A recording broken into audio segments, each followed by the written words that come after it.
इसका इशारा नए सर्वोच्च नेता मुज्तबा खामेनेई की तरफ से कर दिया गया है।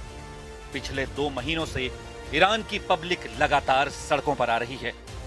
कभी लाखों लोग ईरान के शहरों में आयतुल्लाह अली खामेनेई के समर्थन में निकले, तो कभी ये लोग खामेनेई की हत्या के खिलाफ सड़कों पर आए। अब पूरा ईरान अपने नए सुप्रीम लीडर मुज्तबा खामेनेई के समर्थन का ऐलान कर चुका है। ईरान में सड़कों पर रोज इनकलाब लाने की कोशिश हो रही है और इसके टारगेट पर अमेरिका और इजराइल हैं। कोई शक नहीं कि मिसाइल इजराइल में गिर रही हैं। तबाही तेल अवीव और हाइफा में बहुत ज्यादा हो रही है। ईरान के क्लस्टर बम कहां फटेंगे, इसका अंदाजा अब नेतन्याहू के मिसाइल डिफेंस सिस्टम को नहीं रहा। वो बार बार फेल हो रहे हैं। पहले ईरान की मिसाइलों से बचने के लिए इजराइल में बंकर में पनाह मिलने की गारंटी है, यहां जान बच जाती है।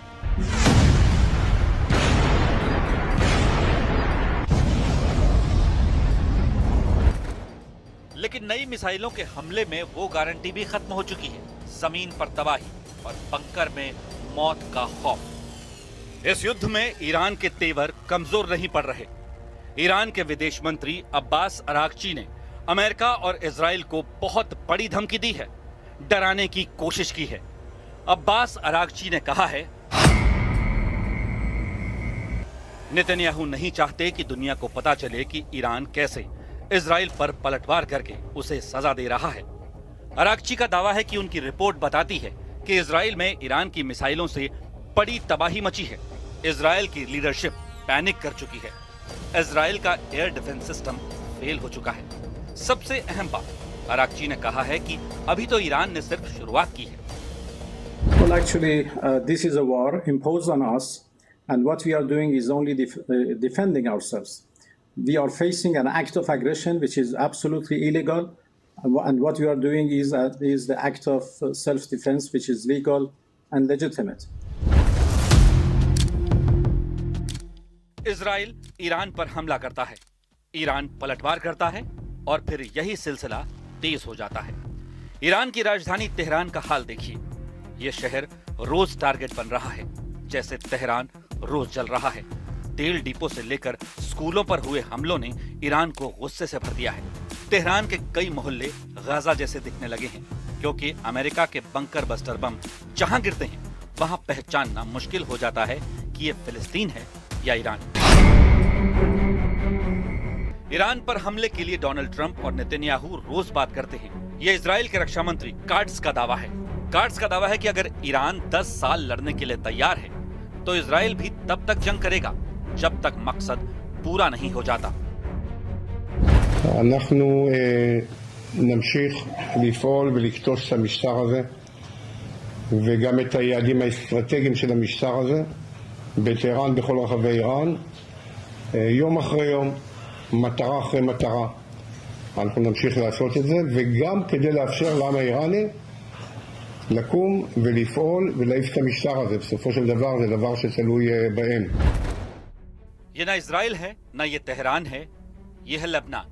यहाँ इजराइल अपने दुश्मन नंबर 2 हिजबुल्लाह को पूरी तरह खत्म करना चाहता है, लेकिन बेरूत में बमबारी के अलावा उसके पास विकल्प कम हैं। यहाँ के रिहायशी इलाकों में इजराइल के बंकर बस्टर बम गिर रहे हैं। सैकड़ों लोगों की जान जा चुकी है और इजराइल ने कह दिया है कि हिजबुल्लाह के अंत तक ये युद्ध जारी रहेगा।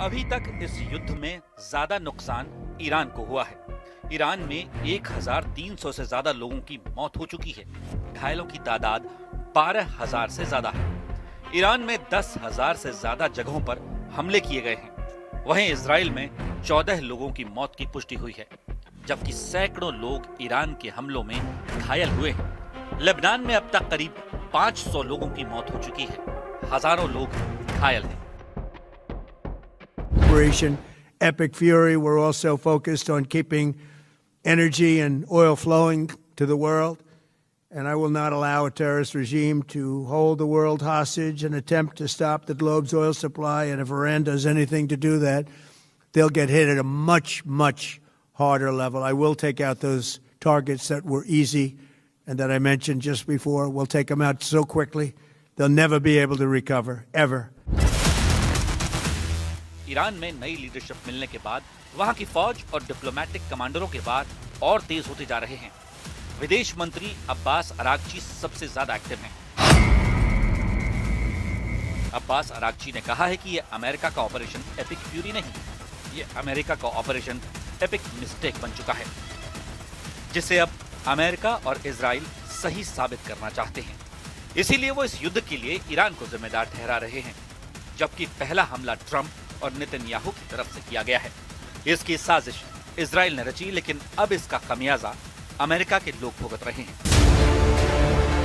अरागची का इशारा खाड़ी के तेल और गैस में लगी आग की तरफ है और इसके असर पर जिससे दुनिया भर की अर्थव्यवस्था चरमराती हुई नजर आ रही है। So this is the consequence of the U.S. aggression against us. We are not responsible for that.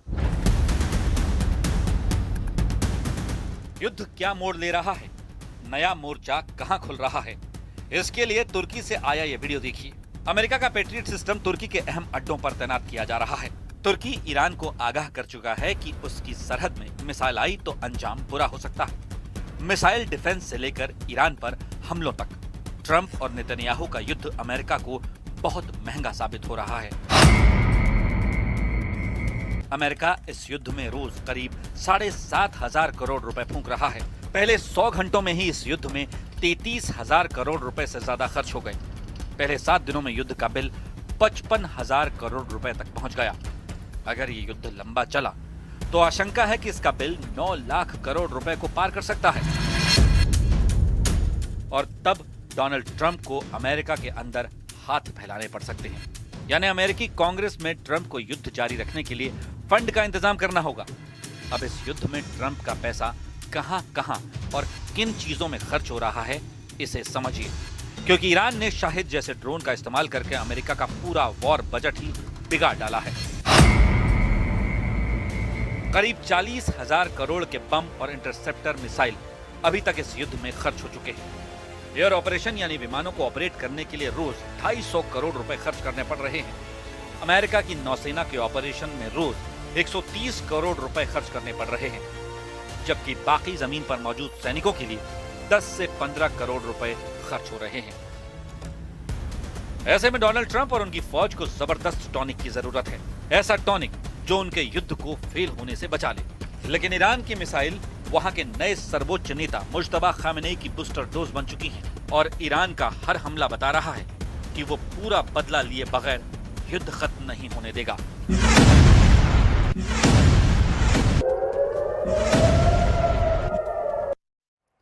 Irani missile attack के बाद डर का माहौल है। इजरायल के कई इलाकों में मिसाइल गिरी है। अटैक के बाद शेल्टर में भाग रहे हैं लोग।